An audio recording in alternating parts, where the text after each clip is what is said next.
திருச்சிற்றம்பலம். நம பார்வதி பதையே ஹரஹர மகாதேவா. தென்னாடுடைய சிவமே போற்றி, எந்நாட்டவர்க்கும் இறைவா போற்றி. அருள்மிகு அங்கேற்கண்ணியம்மை உடனாய் உரையும் சக்கநாத பெருமான் மலரடிகள் போற்றி போற்றி.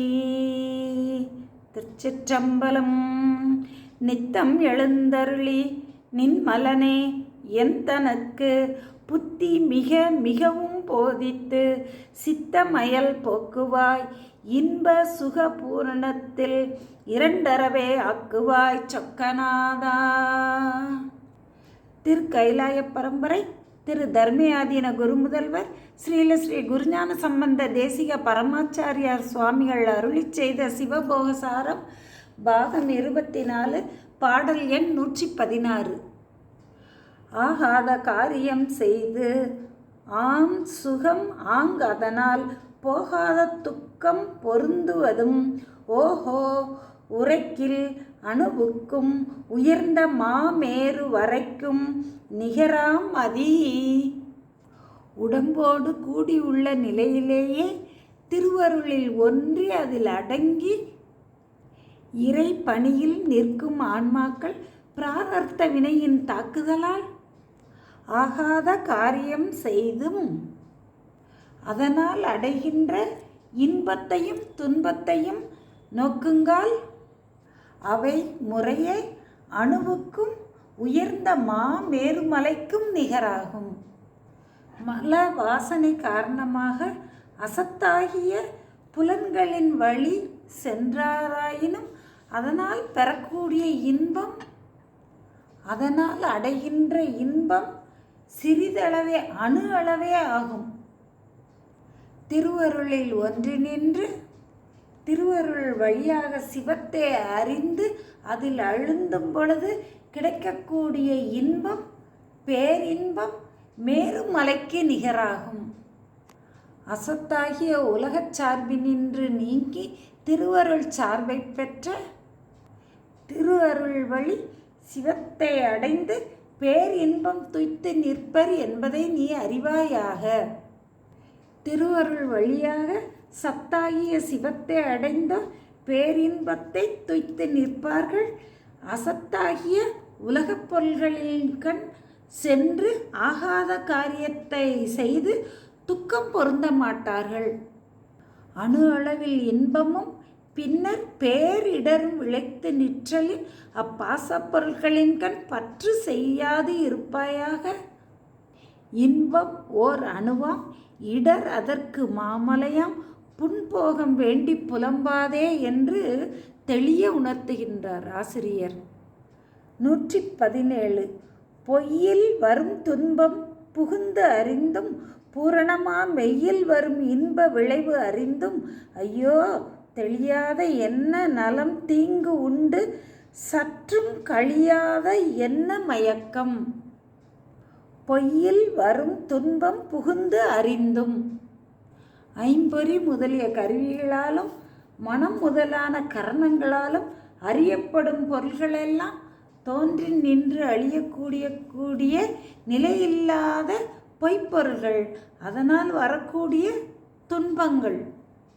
நிலையில்லாத பாசப்பொருட்களால் பொருட்களை அறிந்து அனுபவித்தும் வருவதால் ஏற்படக்கூடிய துன்பங்களை அறிந்திருந்தும் நிலையாக உள்ள மெய்ப்பொருள் காரணமாக அடையக்கூடிய இன்பங்கள் நிலையான இன்பங்கள் என்பதை அனுபவத்தால் அறிந்திருந்தும் ஐயோ அனுபவமுடைய அருளாளர்கள் வாய்மொழியாக மொழிந்திருப்பதை நூல்களின் வழி திருமுறைகள் முதலான வாயிலாக உணரப்பெற்று இருந்தாலும் நிலையில்லாத உலகப் பொருள்களின் சார்பிலிருந்து நீங்கி நிலையுடைய பொருள்களை நம்ம பற்றுவதற்கு உரிய பொருள் என்று தெளியாமையாலேயும் அந்நிலையில்லாத பொருட்களால் இந்த உயிர்கள் படக்கூடியது துன்பமே என்பதை அறிந்து அவற்றிலேயே அந்த பாசப்பொருட்களிலேயே நிலையில்லாத பொய்ப்பொருள்களிலேயே அதையே சார்ந்து அழுந்தி வருந்துவதும் எத்தனை அறியாமை. ஐயோ நிலையில்லாத பாசப்பொருட்கள் துன்பம் தருவது என்பதை உணர்ந்து நிலையுள்ள மெய்ப்பொருளை இன்பத்தை தரக்கூடியது என்பதை அருளாளர்கள் அருளிய நூல்களின் வழி உணர்ந்து அந்த நிலைப்பொருளையே பற்றி நிற்பாயாக. 118வது பாடல். ஆகம் சிறைச்சாலை அக்கரணங் காவலாள் போகம் புவனம் பொருந்துமிடம் ஓஹோ இதன் உள்படும் உயிர்கட்கு ஈடேற்றம் செய்வான் அதனுக்கு இறைவன் அரண். ஆகம் என்பது உடம்பு. இந்த உடம்பே உயிர்களுக்கு சிறைச்சாலை.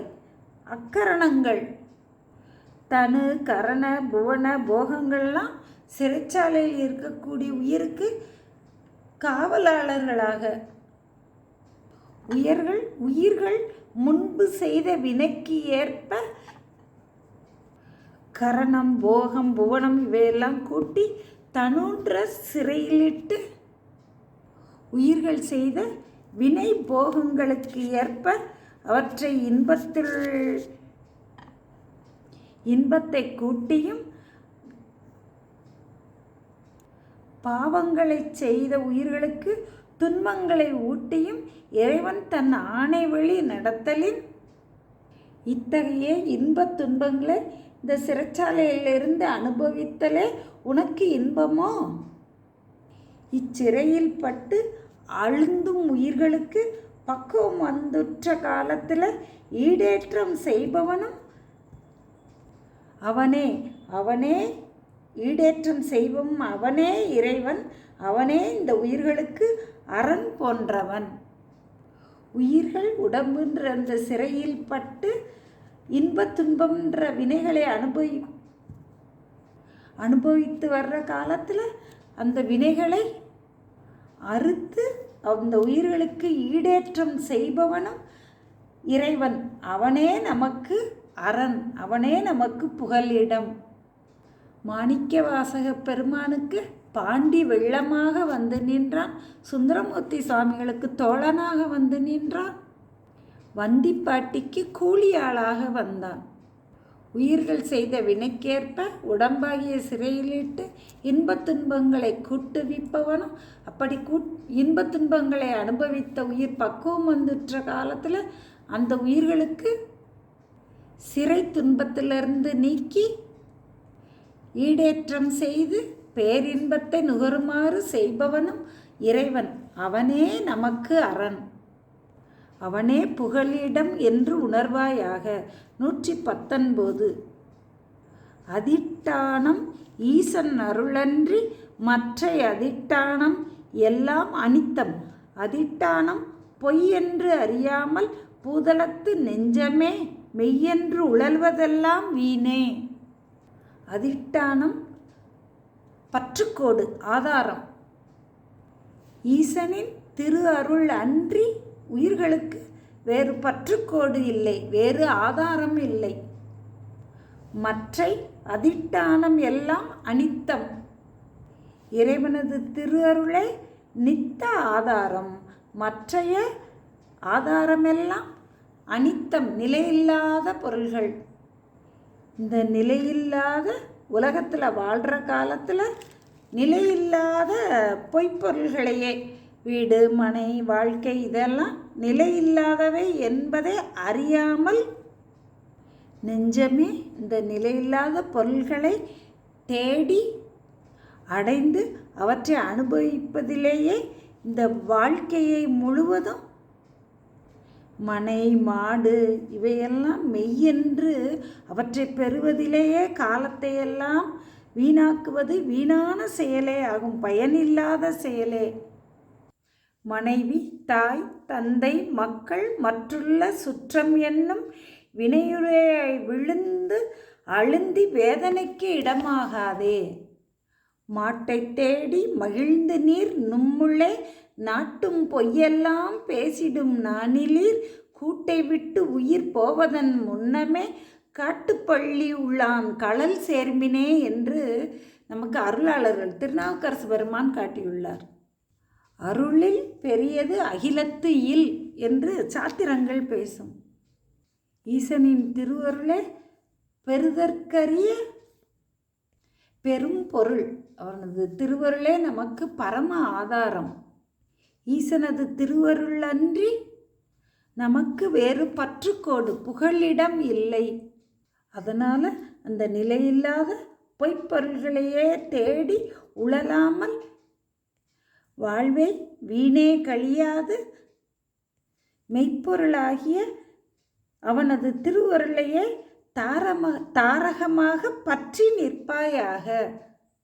120. நின்னை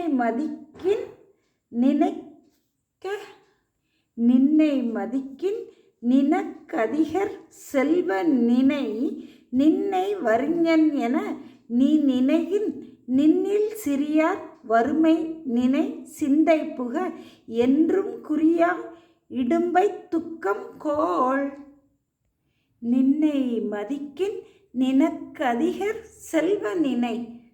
தாமே தமக்கு பரம ஆதாரம் என்று கருதி தருக்கி நடத்தல். நான் யாரையும் நம்பி இருக்கவில்லை, நானே தேடிய செல்வம் என்று தன்னையே பெரிய பொருளாக நினைத்து தருக்கி நிற்பதால் வரக்கூடிய துன்பங்கள். திருவருளே நமக்கு பரம ஆதாரம். அந்த திருவருளால் தான் எல்லாவற்றையும் பெற்று நிற்கின்றோம். அவற்றை தந்தது திருவருள் என்பதை உணராமல் தானே தன் முயற்சியால் பெற்றதாக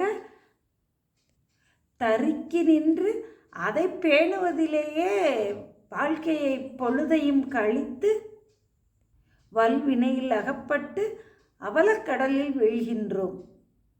சிந்தை புக என்றும் குறியா இடும்பை துக்கம் கோள். உயிரின் அறிவுக்கு அறிவாய் புகுந்து நின்று என்றும் திருவருளே உயிர்களுக்கு பற்றுக்கோடாக பேரின்பப் பொருளோடு கூட்டுவிக்கும் துணையாய் என்றும் நிற்க உயிர்கள் அதை அறியாது உணராது துன்பமும் துக்கமும் அடைகின்றன. திருவருளே பரம ஆதாரம் என்பதை சிந்தித்து உணர்ந்தாலன்றி துன்பமும் துக்கமும் நீங்காது. எச்செயலுக்கும் தன்னை தலைவராக கொள்ளாது எச்செயலும் திருவருள் செயல் ஈசன் செயல் என்று திருவருளில் ஒடுங்குபவர்களை துன்பமும் துக்கமும் சூழாது. உயிருக்கு திருவருள் சார்பே சார்பு, அதுவே உயிருக்கு இயற்கை. அத்திருவருள் சார்பு இல்லாததால் உயிர்கள் பெறுவது துன்பமும் துக்கமுமே. அத்துன்பமும் துக்கத்திலிருந்து விடுபடுதல் வேண்டுமெனில் உயிர் திருவருளோடு கூடி அத்திருவருளாலே பெறுதற்கரிய சிவானந்தத்தை பெற்று நிற்கும். திருச்சிற்றம்பலம்.